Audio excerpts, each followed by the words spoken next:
So we look at our work in phases. We really started in 2010, and we think of it as phases. And so the first phase is research and planning. We looked at 21st century learning through a partnership with 21st century learning. We looked at the change theory a lot. And we work together with our community to create a mission. And the mission is on top there. You've got the mission card on your table. This is the mission for everybody since 2009. So our job then was to work towards really implementing this. We decided that we would go with problem solving, performance tasks that we call problem solving, and the problem solving performance tasks would have all of the 4 C's and more embedded in them. And we would use that as a mechanism to approach 21st century learning in all grade levels and all classes right away. Next, please. Now, as you heard, the 7 steps are useful, but they're not used in order. In fact, Kim K has often said they're not really intended to be used in order. They're just steps. So we think of it as a dance. And we've danced our dance in North Salem and this way. We are making always progress towards the mission. It's always towards the mission. We're going to be pervasive in applying the mission everywhere. But we've given ourselves permission to do it correctly, take our time and do it right. Next, please. The next phase, what we call implementation. And this started about 2009. And we used our problem-solving, cycle of problem-solving structure, common template for performance tasks, common design criteria using 21st century. We started with in-house performance tasks that have been around for a while and re-engineered them, shaped and sharpened them. We respected teachers' work. We moved forward in using in-house trainers, internal professional development, and a quality control process. It took us 2 years to work through the whole school system, grades 1 through 12, to create and implement the first generation of these problem-solving tasks in our school system. One of the huge ahas for us was we found a very effective way to link creative divergent thinking and critical convergent thinking into the context of authentic problem solving. And the way we approached that was extremely highly acceptable by all the teachers in all the disciplines. So we got really off the bat with that.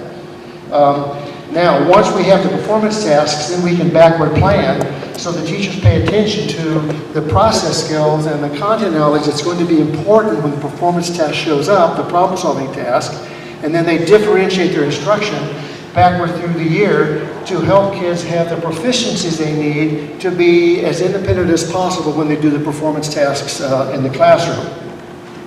And this was really the beginning of transforming the school system. So it wasn't just a performance task-based mission, it was a mission that was really alive all year long in the classes. Next, after we had developed this in the classroom, we wanted to expand out of the classroom and use the problem-solving processes in all other areas of the student's life. So we expanded the problem-solving tasks into problem-solving authentic experiences in clubs and activities. And we worked with all the community groups or the students that worked as volunteers or had jobs with community groups were applying their problem-solving skills in those contexts.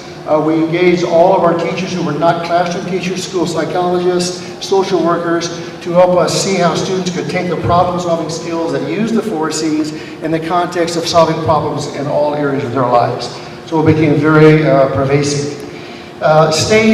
Phase 2 continues. We're right now in next generation, second generation problem-solving tasks across the school system. The next phase we call phase 3. And this phase is the longitudinal analysis of student data and the longitudinal analysis of teacher data. So we have created teacher teams as researchers to try to figure out how can we tap into the thinking of the teachers and the students to find out how the work we've been doing in the mission is changing their thinking, their critical and creative thinking and collaboration and communication. How is that happening?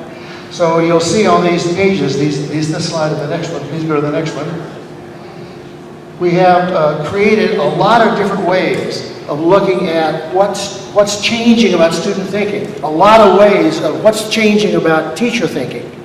And we've elicited this information. We are learning to code it so we can get meaning out of it.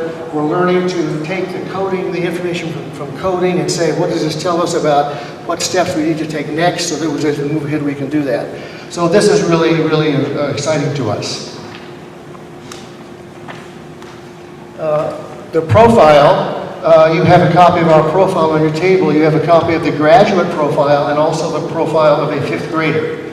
And this is a product of the work we've been doing to say more specifically, what is it you want students to know and be able to do? And we're using the profile as a framework for this long longitudinal assessment of what's happening with student thinking and what's happening with teacher thinking.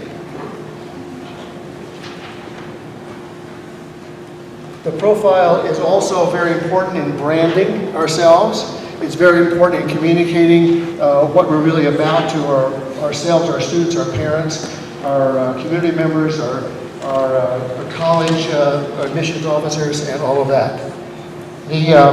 Probably one of the things we've learned, if you go to the next slide, please, is that gorillas keep coming. Gorillas keep coming. And